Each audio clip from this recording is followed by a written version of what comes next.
Ava Whitmore never imagined she would be the woman dragging a half-packed suitcase through a marble hallway on Christmas night, her son Jonah clinging to her coat, the snow outside Manhattan glittering like broken glass. But here she was, breath shaking, heart splintered, moving fast before fear could freeze her feet. Grayson's penthouse, once her gilded cage, felt colder than the wind. The Christmas tree still glowed in the corner, draped in silver ornaments. Grayson insisted on buying F. Upstairs, she had found the documents. A full sign. He was. And her ha.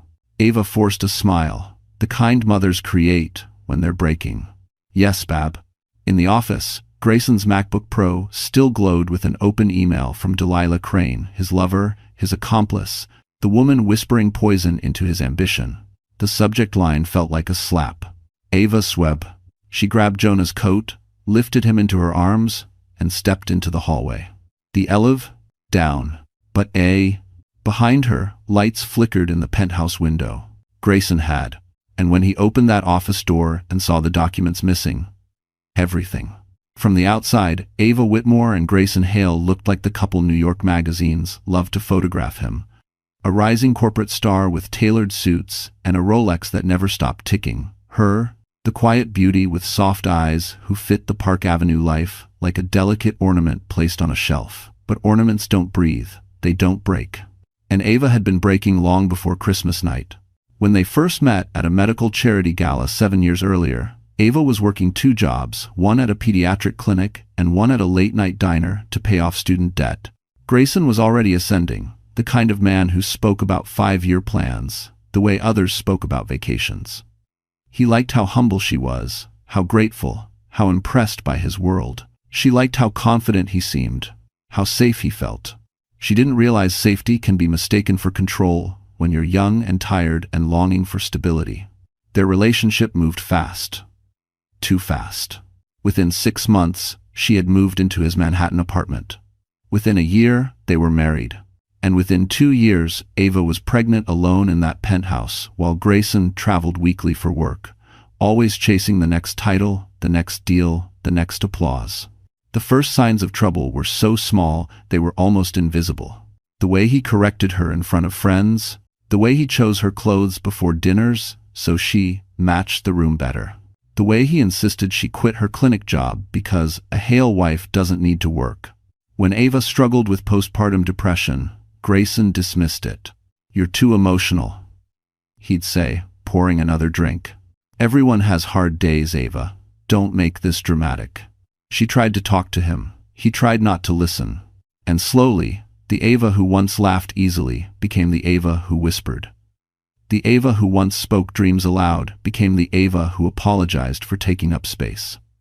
She stopped inviting coworkers over, stopped calling the few relatives she had left, stopped telling the truth about how lonely she felt living among crystal chandeliers and marble floors that echoed her silence back at her. Even Jonah felt it. He was only 4, but children feel what adults hide. He flinched whenever Grayson raised his voice. He clung to Ava like she was the only safe harbor in a city filled with storms. Then Delilah Crane entered the picture.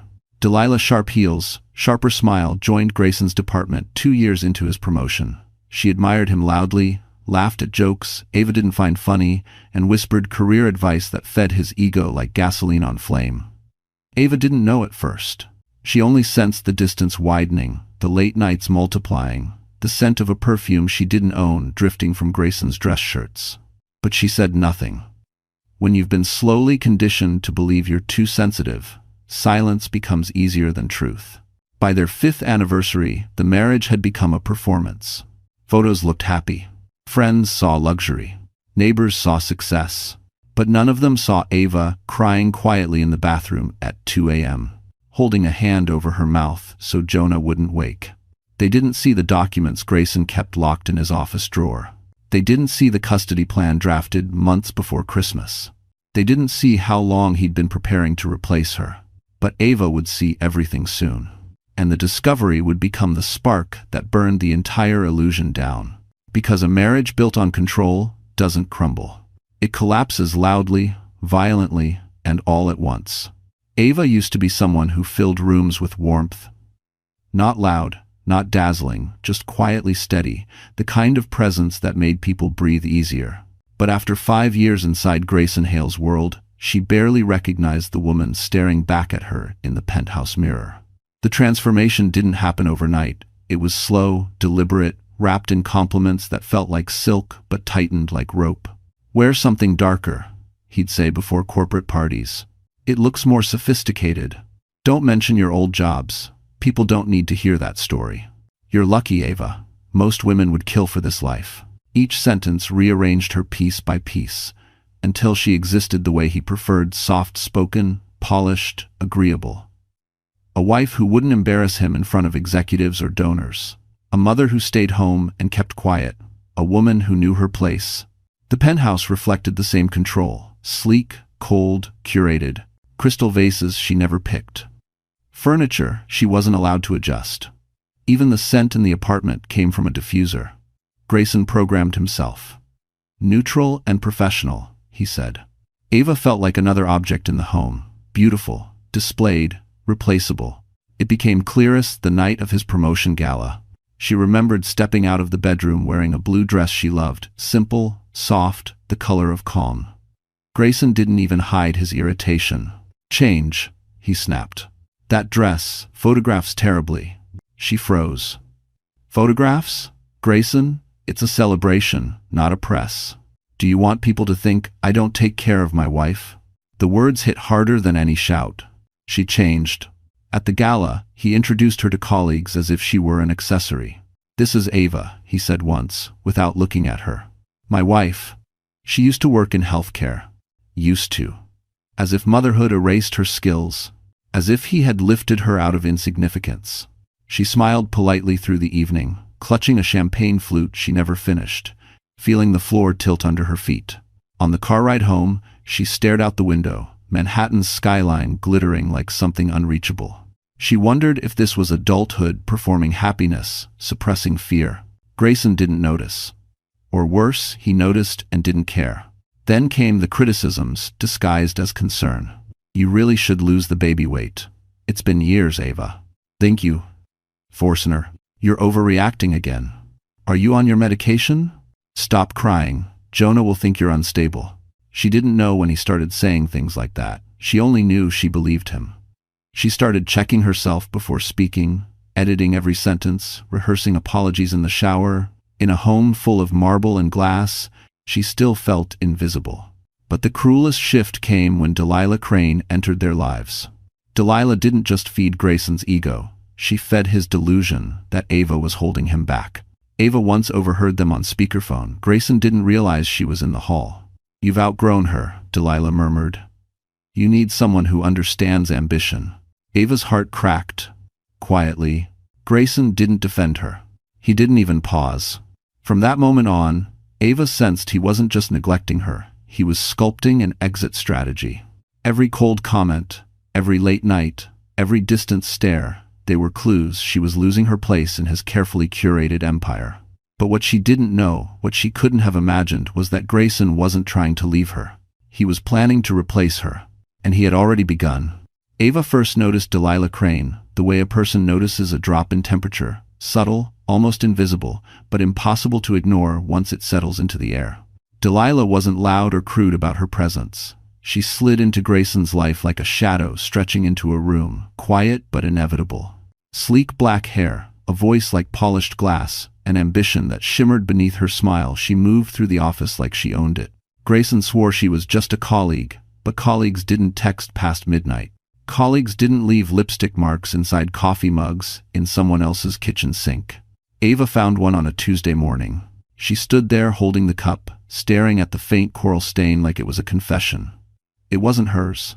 She didn't wear lipstick anymore. Grayson said it looked unprofessional on a mother. He dismissed everything the moment she asked. "Delilah?" "Ava, she's in a relationship with someone from finance. Stop imagining things." He kissed her forehead and rolled his eyes, the way someone reacts to a stubborn child. Ava laughed weakly, apologizing before she even realized she was apologizing. But cracks widened quickly. Delilah started calling the penthouse late at night. When Ava answered, Delilah hung up. When Grayson answered, he walked into another room. Ava tried to believe he was faithful. Tried to believe she wasn't losing her mind. She even called Emma Brooks, the therapist who had helped her through postpartum anxiety. "Do you think I'm paranoid?" Ava whispered into the phone. Emma paused gently. "I think you're scared." "But fear doesn't erase intuition," Ava tends to. Still, Ava stayed silent. She had learned too well how Grayson punished drama. Then came the charity gala, the night everything shifted. Ava arrived alone after hiring a sitter, wearing a dress she chose herself for the first time in years. Soft champagne silk, gentle, hopeful. She wanted to feel like a woman again, not a ghost. But the moment she stepped into the ballroom, she saw it. Grayson and Delilah, standing too close beneath chandeliers, their bodies angled like two people who had long forgotten to hide. Delilah's hand brushed his sleeve. He didn't move away. Murmurs rippled around the room. Ava felt them before she heard them. "Isn't that his wife? I thought he said she was unstable." "She doesn't fit in here." Ava's cheeks burned. She turned to leave, but a voice stopped her. "Mrs. Hale?" It was a senior board member, Mr. Landon. He lowered his voice. "You should know. Delilah has been campaigning for your husband's promotion. She calls herself his closest advisor." A pause. "Some say more than that." Ava's throat tightened. "Why are you telling me this?" "Because you deserve to know what everyone else already suspects." Everyone else. The words cut deepest. She left the gala early, walking through Manhattan's freezing night without a coat. She didn't cry, she felt beyond tears, as if even her sadness had gone numb. But the real twist came the next morning. A courier delivered a thick envelope addressed to Grayson. It slid from the stack of mail when she gathered it, spilling papers across the kitchen island. Legal papers. Custody papers. Her name typed in sterile ink. Her child listed as Jonah Hale Minor. Her role, non-essential caregiver. Her knees buckled. Her breath vanished. Grayson hadn't been having an affair. He had been preparing for a future without her. And Delilah Crane wasn't just the other woman. She was helping him erase Ava entirely. The stack of custody documents lay scattered across the marble kitchen island, like the aftermath of a storm Ava never saw coming. She kept reading the same line again and again, hoping the words would change if she blinked hard enough. Primary custody recommended. Father. Mother requires emotional evaluation. Limited visitation to be determined. IT4. Her hands shook uncontrollably. Emotional evaluation? Grayson was painting her as unstable, weaponizing every tear he caused, every anxiety he ignored, every moment of pain he had forced her to carry alone. The front door opened. "Ava? Why are these out?" Grayson's voice floated in casually, as if he hadn't just detonated her entire life. She looked up at him, eyes red, breath trembling. "You filed for custody, behind my back." He didn't flinch, he didn't apologize. Instead, he sighed a long, patronizing sigh he reserved for when she was being dramatic. "Ava, don't start. This is what's best for Jonah. You can't provide the stability he needs." "Stability?" Her voice cracked. "I've raised him. I've been here every day while you—" He cut her off sharply. "Don't pretend you're some hero. You can barely manage yourself, let alone a child." The words hit her chest like a physical blow. But the true devastation came from the small sound behind them. A sniff. A tiny gasp. Jonah. Their 4-year-old son stood in the hallway, clutching the stuffed elephant Ava bought him when he was born. His curls were messy, cheeks flushed from sleep, eyes wide with confusion. "Daddy, why are you yelling at Mommy?" His voice was small, trembling. Ava's heart split open. Grayson turned, startled. "Buddy, go back to bed. This isn't— Are you taking me away from Mommy?" Jonah whispered. Ava froze. Grayson stiffened. The room shifted suddenly, too bright, too sharp, too real. "Who told you that?" Grayson demanded. "You did," Jonah breathed. "I heard you talking on the phone. You said Mommy was broken." Ava's knees almost buckled. Grayson's eyes flickered, rage, guilt, calculation. He stepped toward Jonah. "You misheard. Daddy would never." But Jonah backed away, pressing into Ava's leg. "I don't want to live without Mommy." Grayson's tone hardened, the mask slipping. "Jonah, stop being difficult. This is an adult situation." Ava finally found her voice thin but steady. "Grayson, stop. He's scared." "I'm handling it," he snapped. "No," Ava whispered. "You're hurting him." Something inside Grayson cracked. Maybe it was pride, maybe entitlement, maybe the realization he was losing control. He slammed the documents onto the counter. I earn the money. I make the decisions. And I'm not letting you poison my son against me. Ava's breath caught. I'm poisoning him? You can barely function, Ava. You're fragile. Mommy isn't fragile, Jonah suddenly cried, his voice shaking with a bravery far larger than his small frame. Mommy always takes care of me. Mommy helps me sleep when I'm scared. Mommy loves me. The silence afterward was suffocating. Grayson's jaw tightened. Go to your room, Jonah. No. Jonah's lip quivered, but he didn't move. I want Mommy. Ava knelt, pulling her son into her arms. She felt his tiny heartbeat pounding against her chest. She felt his fear, his loyalty, his innocence. And something inside her finally snapped into clarity. This wasn't a marriage anymore. This wasn't a home. This was a battleground, and her son was standing in the crossfire. She rose, holding Jonah close.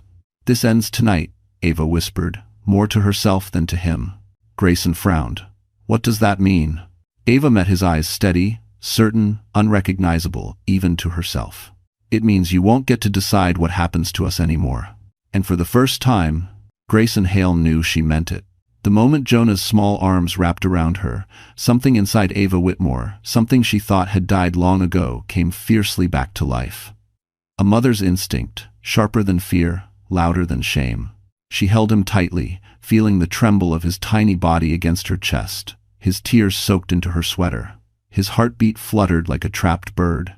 Grayson stood across the room, stunned. He wasn't used to losing control of a moment. He wasn't used to anyone defying him, least of all the wife he had spent years molding into silence. Ava, he finally said, voice low, uneven, we're not doing this tonight. Yes, they were. Because there was no tomorrow left in this house. Ava rose slowly, Jonah still clinging to her hip. She felt lightheaded, shaky, like she wasn't fully inside her own body. But she was moving, because if she stopped, she would fall apart completely. I'm taking Jonah to his room, she said softly. Grayson blocked her path. No, you're not storming off like a child. Her fingers tightened around Jonah's back. Move. Ava, don't be ridiculous. Move, Grayson. The authority in her voice startled them both. He stepped aside without realizing he had. Inside Jonah's room, she set him on the bed and smoothed his hair back gently. Are we leaving, Daddy? He whispered.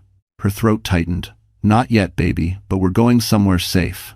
He nodded sleepily, trusting her more deeply than she trusted herself. When he finally drifted into an uneasy sleep, Ava backed out of the room and shut the door quietly behind her. The hallway suddenly felt like a tunnel closing in. Grayson was waiting. You embarrassed me in front of our son, he said, voice sharp as broken glass. Ava swallowed. Jonah heard everything because you weren't careful. No, he heard what you wanted him to hear. You're manipulating him just like you're trying to manipulate me. She blinked. Manipulate you? You filed for custody without telling me. You hired lawyers behind my back. You let your mistress, yes, I know, whisper in your ear about taking my child. He flinched, just slightly. You're unstable, Ava. You cry at everything. You lose track of time. You can't handle stress. This is why I had to take steps. Steps? Her voice echoed down the hallway. You mean tearing our family apart? He leaned in, lowering his voice. A judge will see it my way. Men with my career, my income, they win. Women like you don't. The words sliced through her like a blade. Women like you. Women who came from nothing. Women who didn't belong in penthouses. Women who were easy to erase. Ava steadied herself against the wall. She could feel the weight of every year, every insult, every moment he made her feel small. She felt them all gathering inside her, not as weakness, but as resolve. I'm leaving tonight, she whispered. Grayson laughed once, a cold, humorless sound. Where will you go? You have no money, no family, no support. You walk out that door, and I promise you, you'll lose Jonah. Something inside Ava snapped. Not fear. Not despair. Something stronger. You already lost him, she said quietly. You just don't know it yet. His eyes darkened. Ava, don't you dare. But she was already walking away. Heart pounding, legs shaking, She pushed into the bedroom and grabbed a suitcase. Clothes, Jonah's pajamas, toothbrushes, his stuffed elephant, documents, anything she could reach. She zipped the bag, hands trembling uncontrollably. This was real. This was happening. She was leaving her marriage, her home, her life, and she had no plan, no guarantee, no safety net. Only a child sleeping down the hall who needed her more than anything. Ava lifted the suitcase. And for the first time in years, she felt something close to freedom. Terrifying, fragile, unstoppable freedom. The penthouse was silent, too silent. The kind of silence that follows after something has shattered. Ava moved through the rooms quickly, forcing herself not to think, not to feel. If she stopped, fear would catch up. If she hesitated, Grayson would win. She slipped into Jonah's room. His nightlight cast a warm glow across his face, softening the lines of worry a 4-year-old should never have worn. She gently lifted him into her arms. He stirred, but didn't wake his cheek, finding her shoulder instinctively, trusting her even in sleep. A mother's courage is a strange thing. Trembling hands, racing heart but unwavering. She grabbed the suitcase and stepped into the hallway. Grayson was waiting. Of course he was. He leaned against the wall, arms crossed, jaw tight. The Christmas lights reflected in his eyes, making him look almost festive if not for the coldness beneath. "You're not leaving," he said, voice low, steady, terrifying in its certainty. Ava shifted Jonah's weight in her arms, her breath unsteady. "Move, Grayson." "No." He pushed away from the wall. "You don't get to make decisions anymore. Not when you're emotional, not when you're unstable." She swallowed hard. "I'm taking our son somewhere safe. Thanks for watching." It's double saluted. It's double saluted. "Safe?" He laughed once, sharp and cutting. "You think you can provide that? You walked into this life with nothing. I made this family. I built this home. Without me, you're enough." Her whisper was stronger than any shout. "You don't get to define me anymore." For the first time, something flickered across Grayson's face, surprise. Maybe even fear. She wasn't supposed to fight back. But Ava didn't wait for a reply. She walked past him, toward the elevator, toward the unknown. "Ava." His voice snapped across the marble floor like a whip. "If you take one more step, I swear I'll bury you in court. You'll never see Jonah again." Jonah stirred at the sound of his father's anger, whimpering softly. Ava held him tighter, kissing the top of his head. Her voice shook. "You already broke everything, Grayson. I'm just protecting what's left." She pressed the elevator button with a trembling finger. The doors slid open with a soft chime, too gentle for a moment, so life-changing. Grayson lunged forward, but not fast enough. The doors closed between them. Ava exhaled shakily as the elevator descended from the 30th floor. Each number felt like a countdown to the end of her old life and the terrifying beginning of something new. In the lobby, the doorman, an older man named Leon, who always slipped Jonah extra candy canes, stared at her in shock. "Mrs. Hale, are you leaving tonight?" Ava nodded, eyes glossy. "Please don't tell him where we go." "And Fra." Leon hesitated, then nodded firmly. "You two stay safe, all right?" Outside, Manhattan glowed with holiday lights, joyful and indifferent. Snow drifted around them like feathers falling from a torn sky. Ava lifted Jonah's hood and wrapped her coat around him. She stepped into the street and raised her hand. A yellow cab pulled over, headlights cutting through the snow. As she buckled Jonah into the back seat, he blinked awake, confusion clouding his little face. "Mommy, where are we going?" A tear slipped down her cheek, soft, silent, unstoppable.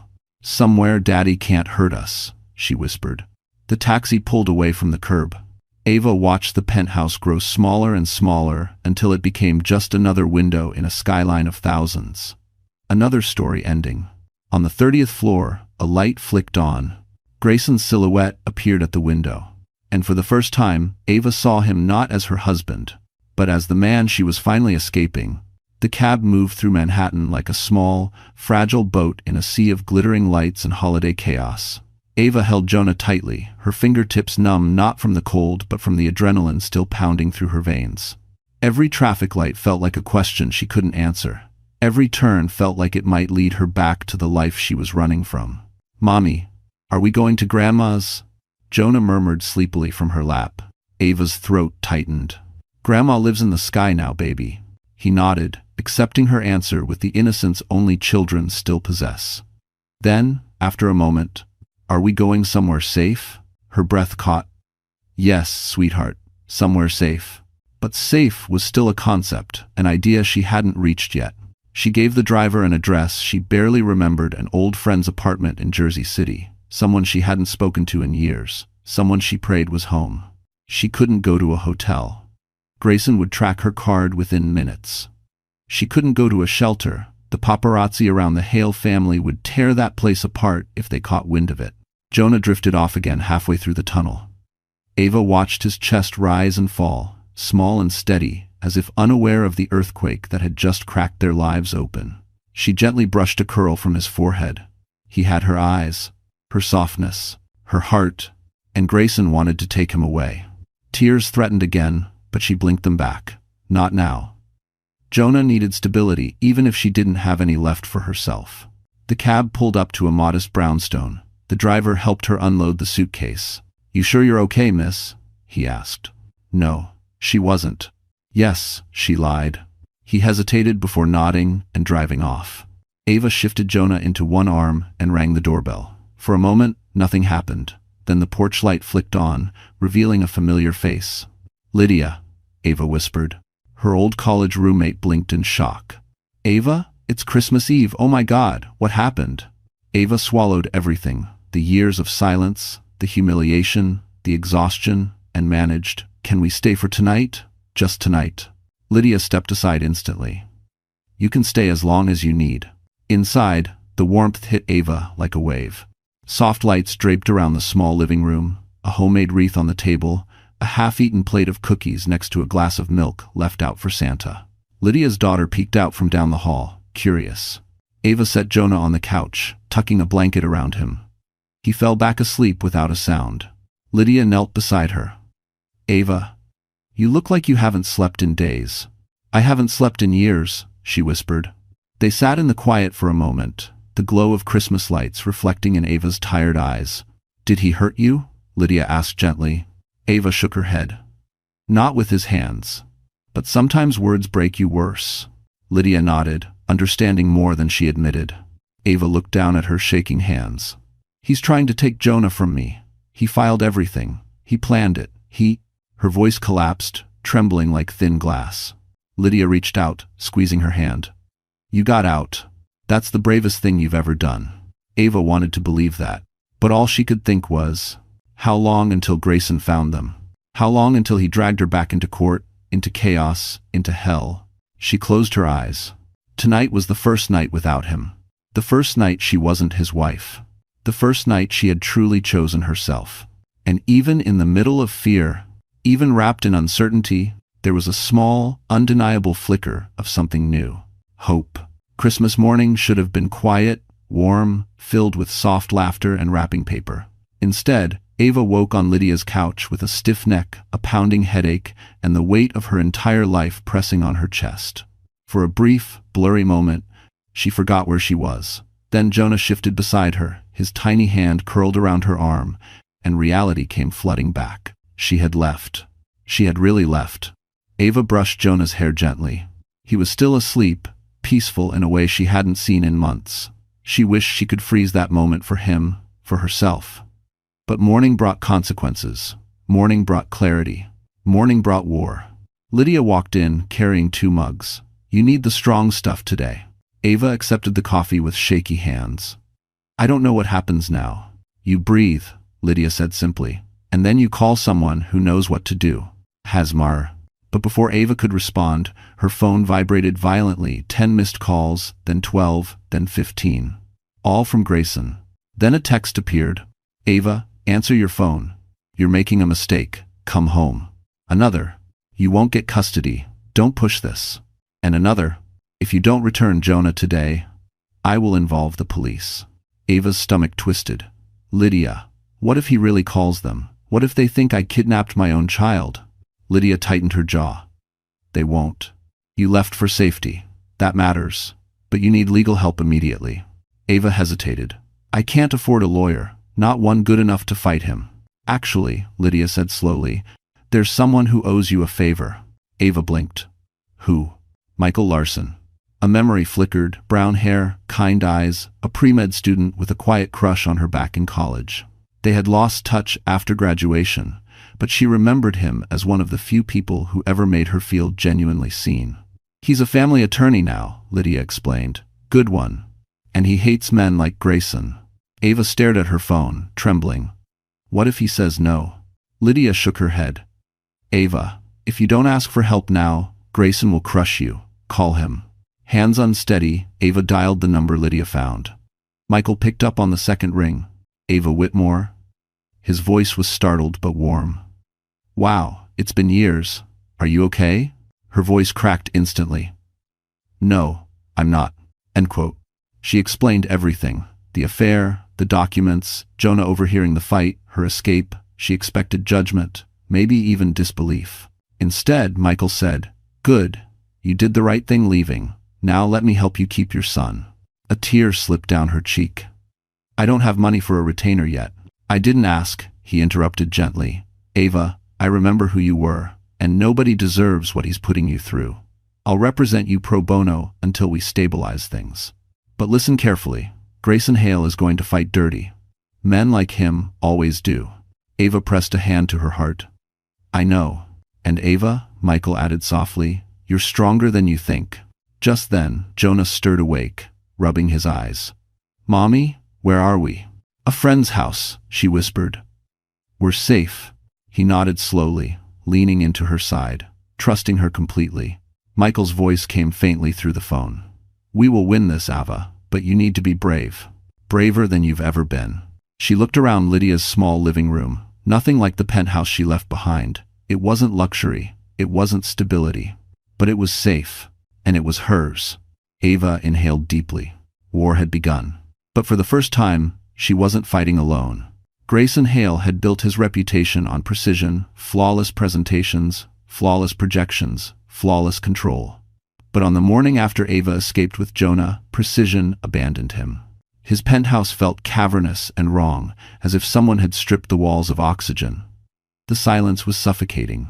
He stalked through the apartment, picking up toys, blankets, tiny socks Jonah always kicked off. Each item felt like an accusation.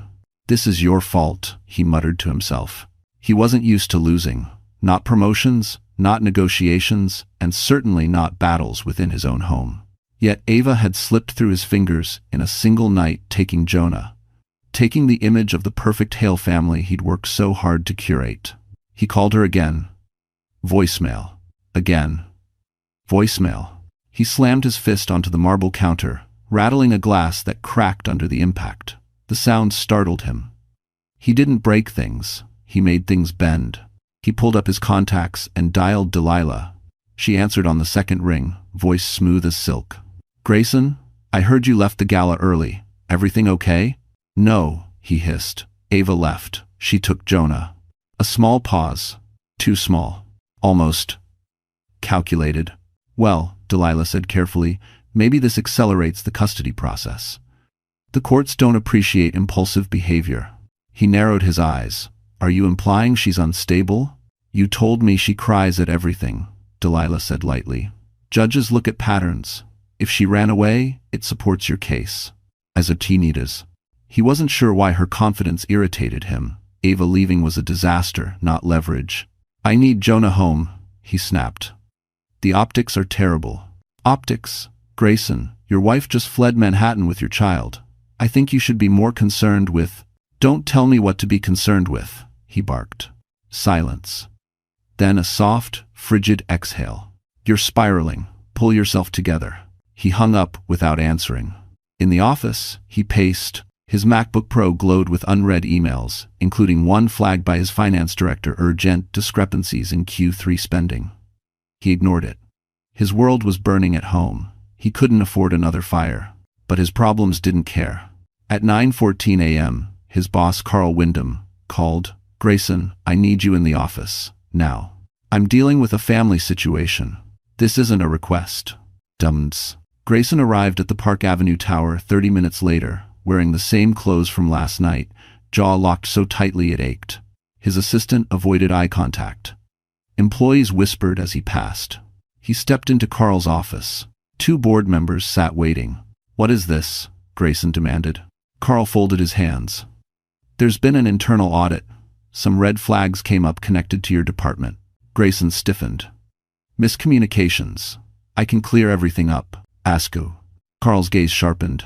We also heard your wife left with your child last night. Reporters have been calling. Donors too. His stomach dropped. That's private. Not when your public image is tied to the company, Carl said bluntly. Your leadership is being questioned professionally and personally. It felt like someone was slicing open his life piece by piece. He wanted to shout, threaten, dominate. But all he managed was, "This is temporary." End quote. Carl exchanged a glance with the board members. We're placing you on leave until further notice. Leave? The word detonated inside him. Grayson had always believed Ava was the fragile one, the breakable one. But now, standing under the weight of suspicion, scandal, and the shadow of losing Jonah, he felt the cracks forming in places he never imagined. As he stepped into the hallway, his phone buzzed with a new message from an unknown number. You won't win this, Grayson. Not this time. Exected. He stopped cold. Michael Larson. A name he hadn't expected to see again. The war had officially begun. And for the first time, Grayson wasn't the one in control. Ava woke before dawn in Lydia's spare bedroom, her neck sore, her mind foggy, her chest tight from a night filled with half-sleep and full fear. The window glowed faintly with the first hints of sunrise over Jersey City. For a moment, she simply lay there, listening to Jonah's soft breathing beside her. He had crawled into her bed sometime during the night, tiny fingers clutching her arm even in sleep as if afraid she would disappear. Ava touched his cheek, her heart aching. I'm here, she whispered. I'm not going anywhere. But the truth was, she had no idea where here even was. Physically, emotionally, legally, everything felt like a puzzle she had to solve without instructions. Downstairs, Lydia had already brewed coffee. The warm smell drifted up the hallway, soothing and overwhelming all at once. Ava descended slowly, exhaustion dragging at her bones. I made you oatmeal, Lydia said gently. You need something warm. Ava managed a grateful smile. Lydia, I can't keep taking advantage. You're not, Lydia cut in. You helped me survive college. Think of this as me returning the favor, 10 years late. Ava's throat tightened. It had been so long since someone helped her without expecting something in return. After breakfast, Michael Larson called. Ava, good morning, he said. Well, morning might be generous. How are you holding up? She exhaled shakily. I don't know. That's normal, he replied. But I've been reviewing the custody documents Grayson filed. They're aggressive, extremely aggressive. Ava slumped into the couch. He acted like I was losing my mind. That's intentional, Michael said. Men like Grayson use strategy, not emotion. He wants full custody, not because he's a better parent, but because he wants control. Jonah is leverage. The words made her stomach twist. Can he win? Not if we move smart, he said. But Ava, I need you to hear this. The next few weeks will be brutal. He's going to attack your mental health, your employment history, your finances, anything he can twist. Ava stared down at her hands. I barely have a job left. I quit because he didn't want Jonah in daycare. That can work in your favor, Michael assured her. You sacrificed for your son. Judges notice sacrifice. Ava didn't feel like a hero. She felt like a woman drowning in the consequences of loving the wrong man for too long. After the call, Lydia handed her a manila folder. Here. I kept everything from when you stayed with me after graduation. Old resumes, the volunteer hours you did at the clinic, the recommendation letter from Dr. Morales. If Michael needs proof, you were capable and hardworking long before Grayson, this might help. Ava flipped through the papers, her eyes stinging as pieces of her old self stared back at her. She had forgotten that woman existed. That young woman who dreamed of becoming a pediatric counseling coordinator. That woman who studied until 3 a.m. That woman who believed she could build a life with her own hands, not live inside someone else's. A quiet strength stirred inside her, small, trembling, but real. Later that afternoon, Emma Brooks, the therapist she had seen years ago, returned her call. Ava, Emma said warmly, I'm so glad you reached out. Come in tomorrow. No fee. Just come. We'll work through this. Ava covered her eyes, overwhelmed. Thank you, Emma. I feel like I'm falling apart. No, Emma replied softly. You're falling out of a cage. And that can feel the same at first. End quote. End quote. Jonah wandered into the living room with his stuffed elephant. Mommy, he said, is Daddy mad? Ava swallowed hard. Daddy's confused, but Mommy's here, and Mommy's strong. The words surprised even her. Because for the first time in a very, very long time, she almost believed them. Delilah Crane never believed in loyalty. Not to bosses. Not to lovers. And definitely not to men like Grayson Hale, men who thought their charm was currency and their ambition was irresistible. So when HR requested a mandatory meeting with her on Monday morning, Delilah didn't panic. She sauntered into the Park Avenue office wearing a fitted black blazer and a confidence she'd sharpened over years of climbing. But the moment she stepped into the conference room, she spotted the company's internal investigator and her blood ran cold. Miss Crane, the investigator began, we're reviewing questionable spending within your department. Your name appears on several requests linked to Mr. Hale. She flicked her hair, feigning confusion. I'd just file whatever Grayson approves. Interesting, the investigator said, sliding a folder across the table. Inside was a printed email. Her email. She recognized the text instantly. Don't worry, I'll move the funds under the Q3 umbrella. No one will question you. Her stomach twisted. Those were supposed to be private messages sent from Grayson's personal phone. The investigator's tone sharpened. We're interviewing everyone involved. We expect your full cooperation. Delilah's pulse thundered. She wasn't just implicated, she was now the easiest scapegoat. When the meeting ended, she stormed into her office and locked the door. Only then did she allow the panic to crack through her polished exterior. Grayson had promised her protection. Grayson had promised her advancement. Grayson had promised her she would never get caught in the crossfire. And yet, here she was falling first. She dialed his number. Straight to voicemail. Again. Voicemail. By the fifth call, her panic had calcified into rage. When he finally picked up, his voice was clipped. Delilah, I can't talk. I'm dealing with the fallout from whatever stunt Ava pulled. She stared at the wall, disbelief curdling inside her. I'm being investigated. They found my emails. Someone leaked them. That's your problem, he said coldly. You shouldn't have put anything in writing. My problem? She spat. You asked me to help hide the spending. That's not what I'll say under oath. Her heart stopped. You wouldn't. I need to protect myself, Delilah. I can't go down because you got sloppy. It was a clean slice so sharp she didn't feel it until the second after. Grayson, she whispered, voice trembling with betrayal. I covered for you. I backed you. I even defended you when people called you abusive. Thanks for watching. That's enough, he snapped. Handle your own mess. The line went dead. Delilah stared at her phone, her reflection distorted in the dark screen.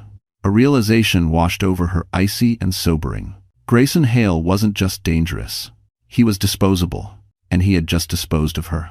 She opened her laptop, her fingers shaking. She typed an email to herself, a backup of every incriminating message, voice memo, and financial document she'd kept. Insurance she once thought she'd never need. Her eyes paused on one file. A recording? Grayson's voice, unmistakably cruel. Ava won't win. I'll destroy her in court if I have to. Jonah belongs with me. Delilah exhaled sharply. Grayson had burned her bridge. Fine. She would burn his entire empire. Without giving herself time to reconsider, she sent an encrypted folder to an address Lydia had given her years ago, a contact she never imagined using. A family attorney named Michael Larson. In the message, she wrote only 4 words. She deserves the truth. Then she hit send. The moment she did, a strange calm settled over her. For the first time in a long time, Delilah Crane wasn't climbing toward anything.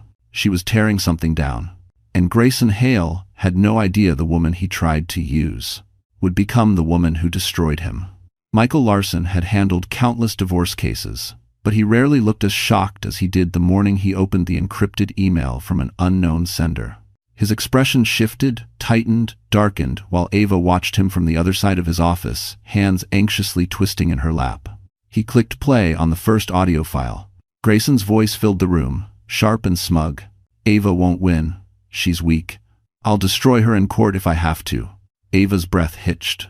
She felt Jonah's stuffed elephant in her hands, squeezing it unconsciously for strength. Then the second file. Just hide the spending, Delilah. I'll clean it up once I get the promotion. Michael shut his laptop slowly, leaning back in his chair. Ava, this is big, bigger than your custody case. This is corporate fraud. Ava blinked, shaken. This isn't just Delilah trying to help me? No, he said firmly. This is someone trying to save themselves before the ship sinks, and they threw us the most valuable life raft imaginable.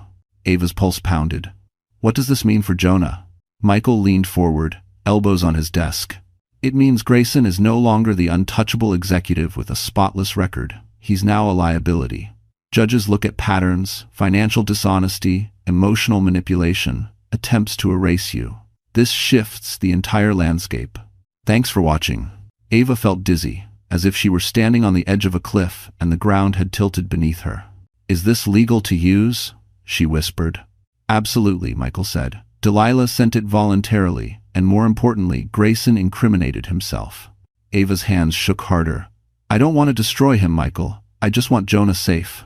Michael's gaze softened. Ava, listen to me. Protecting Jonah doesn't make you cruel. It makes you a mother. Beat her.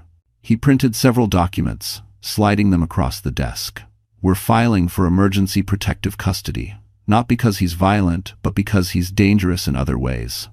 Financially, emotionally, strategically. Ava stared at the papers, her name typed neatly across the top. For years, she had seen her name only in the shadow of his Mrs. Hale, but now it stood alone.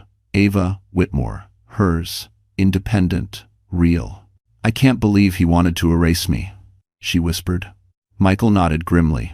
He did. And now he's the one about to disappear.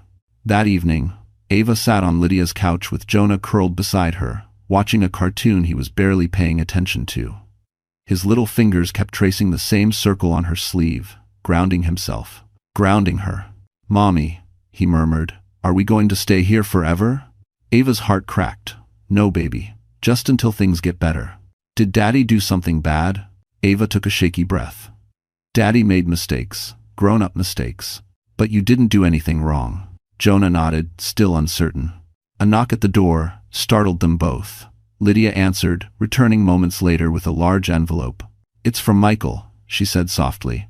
He sent everything you need for tomorrow's hearing. Ava opened it slowly. Legal forms, statements, exhibits, evidence. And on top printed transcripts of Grayson's recordings.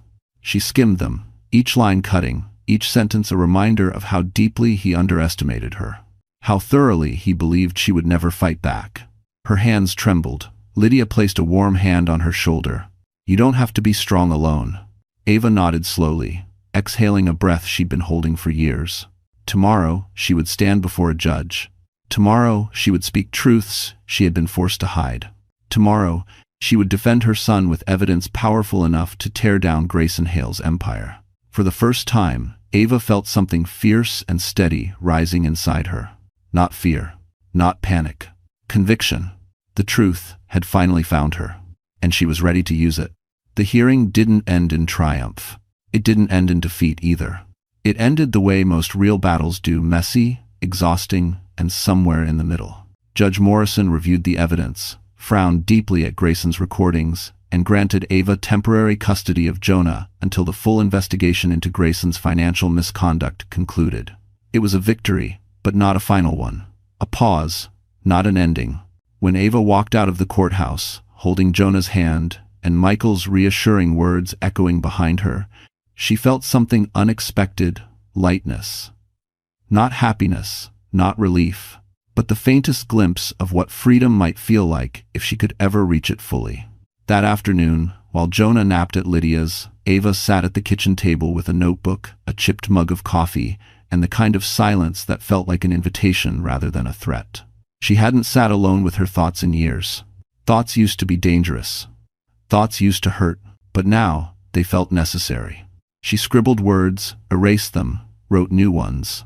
Thoughts about Jonah, about the marriage she lost long before she left, about the woman she used to be: ambitious, compassionate, good at her job, proud of her independence. She remembered loving pediatric care, the way children trusted her instantly, the way parents relaxed when she entered the room. She remembered wanting to run her own program one day, designing emotional support services for families in crisis. She remembered dreams she had buried beneath Park Avenue marble. Lydia peeked in. "Are you writing?" "I don't know," Ava said, half laughing, half crying. "I'm trying to remember who I was." Lydia stepped closer. "Maybe the better question is, who do you want to be now?" Ava exhaled shakily. "Someone Jonah can be proud of." "You already are," Lydia said. "But if you're asking about work, Michael knows a director at St. Luke's Pediatrics. They're hiring. I could make a call." Ava froze. "A real job? In a real hospital?" "Yes," Lydia smiled. "You deserve to rebuild, Ava." It's Everteen 7. The idea felt terrifying and thrilling, standing on her own feet again. Financially, emotionally, she didn't want to rely on Lydia forever. And the thought of facing Grayson someday as an independent woman, rather than the fragile shell he created, awakened something fierce inside her. That night, after Jonah fell asleep, Ava opened her old laptop, the one Grayson said was outdated and unnecessary once she stopped working. The screen flickered uncertainly, but it turned on. She found an unfinished resume from years ago. Her cursor hovered. Then she began typing. New experience. New goals. New address. New Ava. She didn't realize hours had passed until Lydia poked her head in again. "I haven't seen you this focused since college." "I forgot what it felt like," Ava whispered. The next morning, Ava sent her application. Her hands trembled when she hit submit, but not from fear, from the weight of possibility. 2 days later, St. Luke's called. "Miss Whitmore," the HR manager said warmly, "we'd love to interview you. Your background is exceptional." Exceptional, a word she hadn't heard in years. Ava covered her mouth, tears welling. "Thank you. Really, thank you." Lydia hugged her tightly, whispering, "See? You're rising." And for the first time since fleeing Manhattan, Ava believed it. That night, she tucked Jonah into bed and lingered at his side. His eyes fluttered sleepily. "Mommy," he murmured, "are we going to be okay?" Ava brushed his hair back, voice soft but certain. "Yes, sweetheart. We're going to be more than okay." Jonah smiled before drifting off. And when Ava stood, she felt stronger. Taller. Steadier. She wasn't healed yet. She wasn't safe yet. But she was climbing slowly, deliberately, out of the ruins Grayson left behind. And this time, she wasn't climbing alone. The interview at St. Luke's Pediatrics was scheduled for Tuesday morning, and Ava spent the entire commute rehearsing answers in her head, smoothing her skirt, checking Jonah's backpack for the 100th time. It felt surreal, returning to a hospital not as a frightened new mother, not as someone hiding behind her husband's shadow, but as a professional reclaiming her identity. Lydia drove her to the hospital and watched Jonah for the morning. "You've got this," she encouraged, squeezing Ava's hand before she stepped out. Ava inhaled deeply and entered the glass front building, heart pounding with equal parts fear and excitement. What she didn't know was that this day, this ordinary Tuesday, would introduce her to someone who would change her life in ways she couldn't yet imagine. The interview went better than she dared hope. The director praised her experience, her empathy, her understanding of child trauma. Ava hadn't realized how much her personal pain had sharpened her professional instincts. "You have a natural gift," the director said. "We need people like you." When Ava stepped out of the conference room, relief flooded her so intensely her knees wobbled. She leaned against the wall and let out a shaky laugh. That's when she bumped into someone, literally. A soft thud. A startled gasp. "Oh, sorry," she blurted, stepping back. A man stood in front of her, holding a tablet and a small stack of patient files. Tall, slightly disheveled in a charming way, wearing a navy sweater instead of a suit. Warm brown eyes. A gentle, apologetic smile.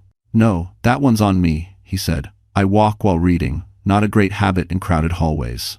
Ava flushed. "I should have been watching where I was going." He offered his hand. "I'm Noah Stone. I work upstairs in pediatric tech integration, basically the guy who fixes everything that stops working." She shook his hand briefly. "Ava Whitmore." Something flickered in his gaze, recognition, maybe empathy. "You're interviewing today?" "Yes," she said, surprised at how comfortable she suddenly felt. "Just finished." "Well, you seem like you'd be great here. People in pediatrics can sense heart the minute someone walks in." He paused, smile widening slightly. "You walked in with a lot of it." A blush warmed her cheeks.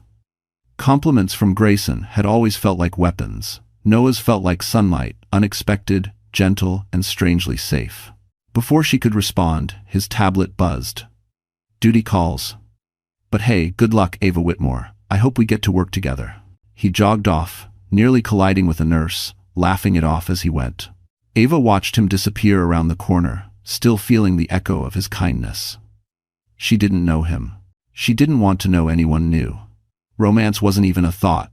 But something about Noah Stone stayed with her like a tiny warm ember lodged in the cold edges of her heart.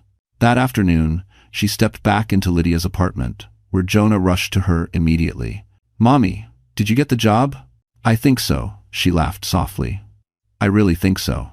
While Jonah told her about the pancake tower Lydia made him, Ava's phone buzzed. She froze. Not Grayson. Not Michael. Street Luke's. With trembling fingers, she answered. "Ava, this is HR. We'd like to officially offer you the position." Her breath caught, tears welled instantly. "Yes," she whispered. "Yes, I'd love that." Lydia hugged her from behind. Jonah cheered. And for the first time, Ava felt the ground beneath her solidify. A job. A chance. A beginning. Later, as she tucked Jonah into bed, she replayed the day, the interview, the offer, and unexpectedly, the moment she collided with Noah Stone. She didn't know who he would become in her story. But she knew one thing.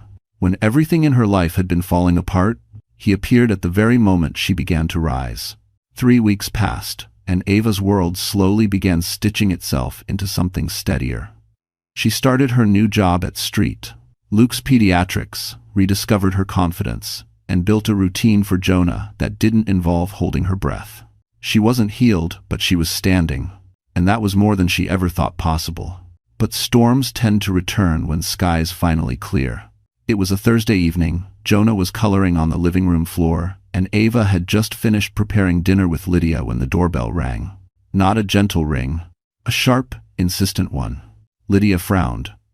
"Are you expecting someone?" Ava's stomach twisted. No. She opened the door. Grayson Hale stood on the porch, no suit, no polished smile, no armor.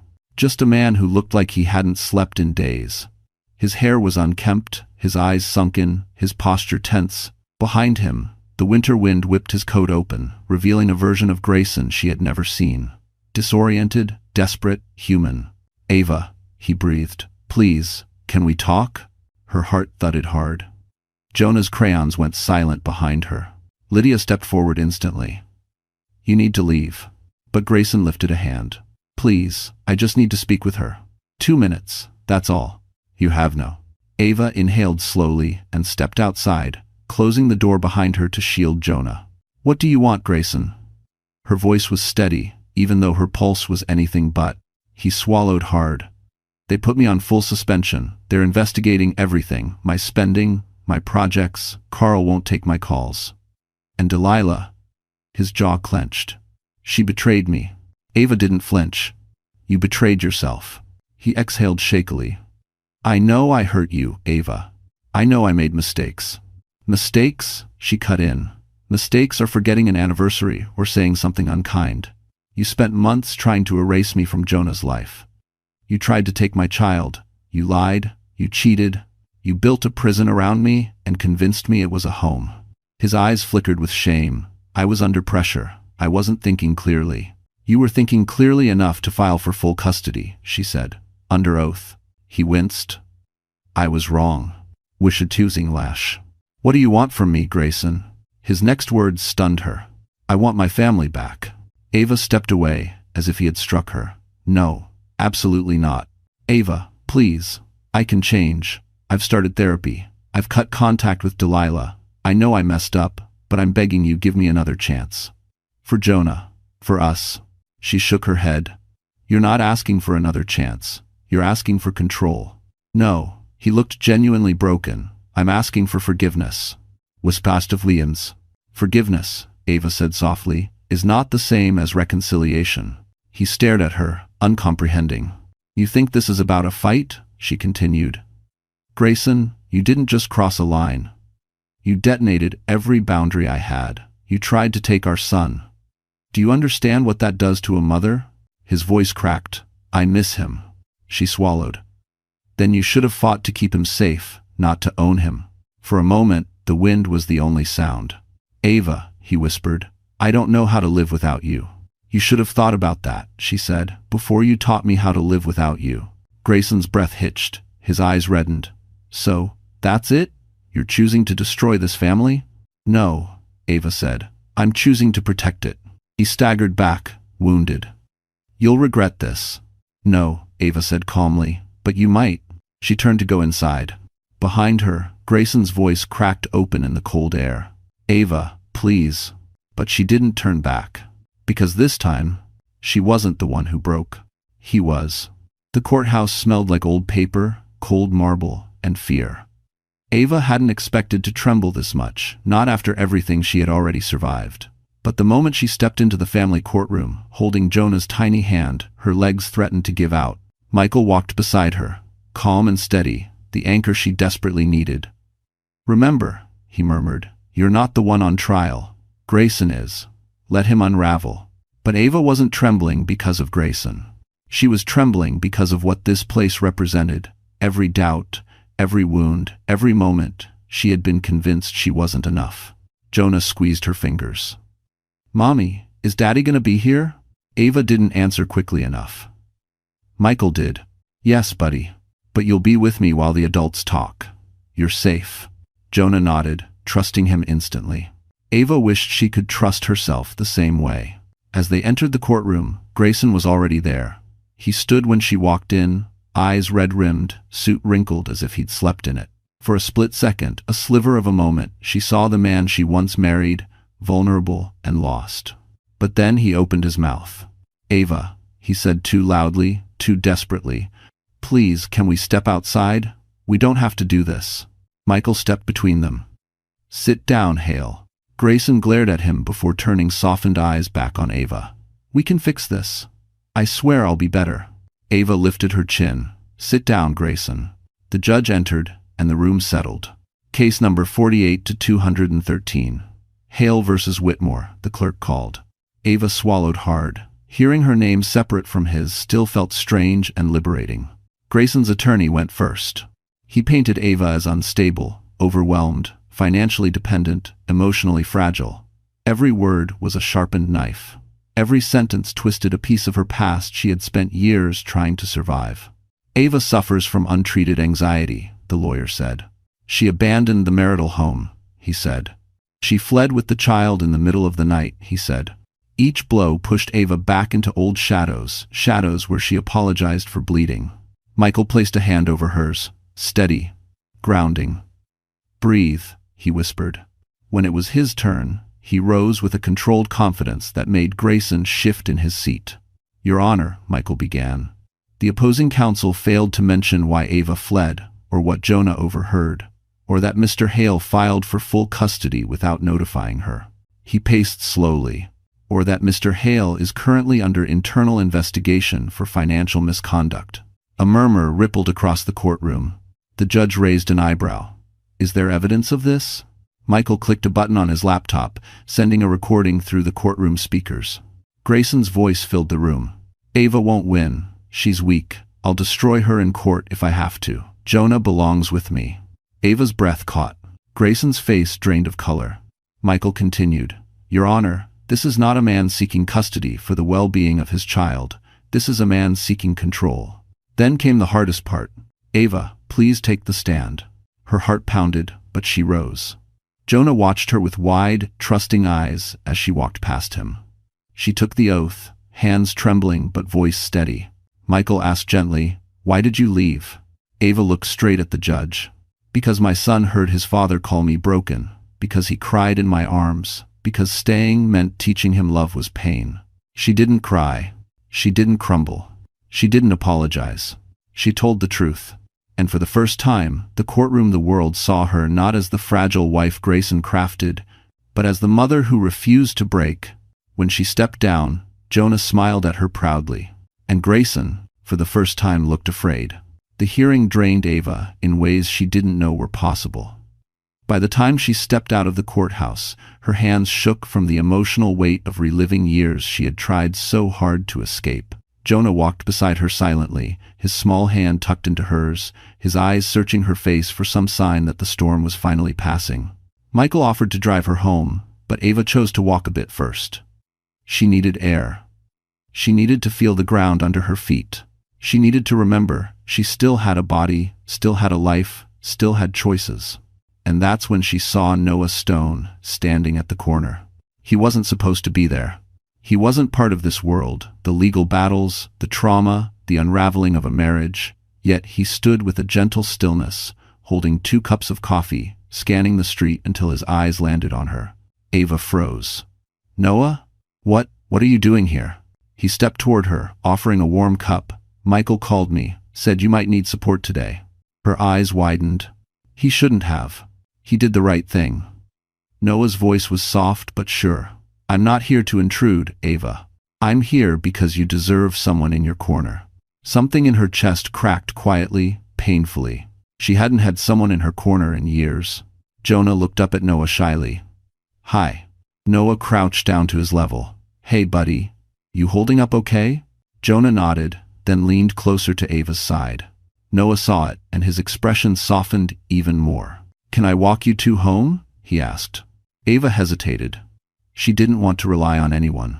But when she looked at Jonah, tired, overwhelmed, clinging to her, she exhaled. "Yes," she whispered. "Thank you." As they walked through the chilly afternoon, Ava felt her muscles relax for the first time in what felt like years. Noah didn't talk too much, didn't ask invasive questions, didn't try to fix anything. He just walked beside them, matching Ava's pace, creating a quiet buffer of safety she didn't know she needed. "You were brave today," Noah said softly, once Jonah ran a few steps ahead to chase a leaf. "I watched a lot of parents testify during my daughter's custody battle. Most crumble. You didn't." Ava swallowed. "I felt like I was crumbling." "Maybe," he said, "but you still stood. That's what Jonah will remember." A warm sting filled her eyes. She blinked it away. "Noah," she murmured, "I'm not ready for anything. I don't even know who I am yet." He nodded. "I'm not asking for anything, Ava. I'm just showing up." She looked at him, really looked at him. And for the first time since leaving Grayson, she felt something unfamiliar bloom inside her. Safety. Not dependence. Not fear. Not obligation. But actual, real safety. They reached Lydia's building. Jonah rushed inside, eager to tell her how he won in court. Ava lingered at the doorway. "Thank you," she said, voice soft but full. "For being here." Noah offered a small, steady smile. "Anytime you need someone, you call me. And if you don't call, I'll understand that too." Ava nodded. "I'll call." He stepped back, hands in his pockets, the winter wind rustling his hair. "Good night, Ava." "Good night, Noah." He walked away slowly, as if giving her space even in his exit. Ava watched him go, her heart heavy, but not with fear. With possibility. For the first time, she felt what it was like to be safe in someone's presence, without losing herself in the process. The storm didn't hit all at once. It came in waves, small at first, then devastating. Grayson believed he had bottomed out when Ava refused to reconcile. He believed the humiliation he felt on her doorstep was the worst he would endure. He was wrong. It began with an email he wasn't supposed to see, an internal memo, accidentally copied to him instead of HR. A single line froze him in place. "Pending confirmation of misconduct, Mr. Hale's termination will be finalized by week's end." His vision blurred. He read it again. Termination. Grayson Hale. Terminated. That alone was enough to spark panic, but the next blow came faster. His company-issued laptop locked him out. His keycard stopped working. Security escorted him out of the Park Avenue building he'd once strutted through like he owned it. The humiliation was total. He tried calling Delilah because in moments of collapse, people cling to whoever used to feed their pride, but her number was disconnected. Her desk at work had been cleared. Rumors whispered she had cooperated fully with the investigation. Grayson felt the truth crawl up his spine. Delilah saved herself by sacrificing him. He tried calling his father, a man who valued perfection above blood. The call lasted 4 seconds. "Fix your mess," his father snapped. "Don't drag the family name through mud." Then, a click. No support. No allies. No empire. Meanwhile, Ava thrived in ways Grayson never anticipated. She was weeks into her job at St. Luke's when she found out the board wanted her to assist in developing a new counseling program for families in crisis. The director praised her intuition, her compassion, her strength. "You've been through the fire," he said. "People trust someone who survived it." Ava smiled shyly, touched in ways she couldn't articulate. Jonah was doing better too, sleeping through the night again, drawing pictures of Mommy and Jonah at the park, laughing without flinching. And Noah, he had become a quiet, steady presence in their orbit. He never pushed, never asked for more, never treated Ava as fragile. He was simply there, kind, reliable, safe. It terrified her how much that meant. But justice wasn't done. Michael called Ava one evening. "We received a notice. The district attorney is opening a formal case against Grayson." Ava's heart skipped. "For the financial fraud? And for filing false statements about you," Michael added. "It's rare, but the judge recognized malicious intent. You won't go to jail for this marriage, Ava, but he might." She closed her eyes.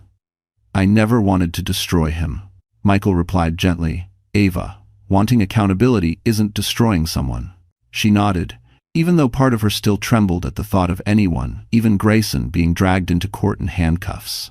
But when she remembered Jonah's face, the night he overheard his father calling her broken, something hardened inside her. Grayson didn't get to wound and walk away. Not anymore. The final blow landed during a cold Wednesday morning. Ava was dropping Jonah off at preschool when a black sedan pulled up across the street. Two men stepped out, flashing badges. "Are you Mr. Grayson Hale?" Grayson froze on the sidewalk. Jonah squeezed Ava's hand. "Mommy, what's happening?" She knelt to face him. "Daddy made grown-up mistakes. The police are just talking to him." But they weren't just talking. Cuffs clicked around Grayson's wrists. The look he gave Ava wasn't anger. It was devastation. A silent plea. "Help me." But she didn't move. She held Jonah close and whispered, "It's okay, sweetheart. We're safe." Grayson was led into the car. His empire had crumbled. His lies exposed. His control shattered. And for the first time, the world saw him not as a powerful man, but as the architect of his own downfall. Ava straightened slowly, heart steady. Justice had begun. And she wasn't afraid anymore. 1 year after Grayson's arrest, the world felt different, lighter, steadier, warmer. The hearings were finished, the charges finalized, the custody agreement settled. Grayson received probation, fines, and mandatory counseling. His corporate life evaporated, his reputation dissolved. He moved to a small rental outside Newark, far from Park Avenue, and even farther from the power he once worshipped. For Ava, justice had arrived quietly, not with celebration, but with peace. She never wanted him destroyed, only stopped. And he was. It was Christmas Eve again, but this time Ava wasn't running through the snow, heart pounding in fear. She was in Brooklyn, standing beneath the twinkling lights at the River Cafe, Manhattan glowing across the water like a promise instead of a threat. Jonah tugged her hand excitedly. "Mommy, look, the bridge lights are turning on." She smiled. "Beautiful, right?" He nodded vigorously. "It's the best Christmas ever." Ava's chest warmed. Yes, it truly was. Inside, the restaurant buzzed with soft music and warm laughter.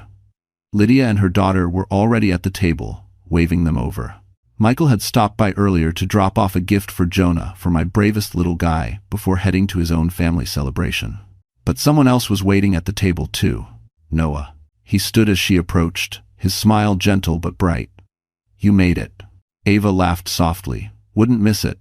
Jonah darted to his side. "Noah, guess what? I got an A on my reading test." "That's amazing, champ." Noah high-fived him. "You've been working hard. If we know." A year ago, Jonah barely spoke above a whisper. Now he was thriving, drawing, reading, laughing, living. Ava took her seat, the warmth of the room settling over her like a blanket. It was strange how safety could feel unfamiliar at first, then suddenly become home. Dinner was joyful, full of stories and clinking glasses. But as dessert plates were cleared away, Noah stood up slowly. "Ava," he said, voice a little unsteady, "there's something I want to tell you." Her breath caught. Jonah's eyes sparkled. He clearly knew something she didn't. Noah stepped closer, holding a small velvet box in both hands. Not flashy, not extravagant, just sincere.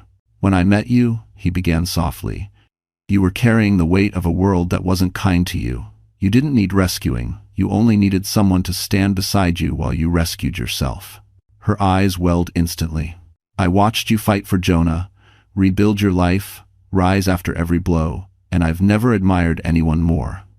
I don't want to replace your past, I want to build your future. He opened the box. A simple diamond band, elegant and brilliant under the warm restaurant lights. Ava's breath trembled. Will you marry me? He asked quietly, not because you need me, but because you deserve a love that lifts you instead of breaking you. Jonah scrambled off his chair and ran to Ava's side. Say yes, Mommy, he whispered. Please say yes. A tear slipped down her cheek, not from pain, but from fullness. She looked at Noah, at Jonah, at the skyline of the city that had once caged her and was now witnessing her freedom. Yes, she whispered. Yes, Noah, I will. Noah exhaled shakily, slipping the ring onto her finger before pulling her into his arms. Jonah hugged them both, giggling, the happiest sound Ava had ever heard. For the first time, she felt truly, completely chosen, not for image, not for convenience, but for love. Outside, snow began to fall gently over Brooklyn Bridge, soft flakes drifting across the river, quiet, pure, forgiving. A year ago, she ran through the cold with nothing but fear. This year, she stood in the warmth of everything she deserved. A new family, a new life, a new love, and a future built from her own strength. So, this is where our story ends. But maybe, my dear friends, this is exactly where your reflection begins. If you're still here with me right now, it means something in Ava's journey touched your heart in a way you didn't expect. And that matters. Because healing often begins the moment we see our own pain reflected in someone else's courage. Ava's story reminds us of a simple truth the Stoics knew well. You have power over your mind, not outside events. Marcus Aurelius wrote that centuries ago, yet it still guides us today. We cannot control betrayal, loss, or the storms that arrive without warning. But we can choose who we become after the storm. Ava didn't win because life suddenly became fair. She won because she refused to stay broken. She rose, step by step, choice by choice. And maybe that's the lesson for all of us. You don't need to be fearless to change your life. You just need to take the first honest step. If this story touched you even a little, let us know. Like, share, and subscribe so more hearts can find their strength again. We're here with you, and your journey matters.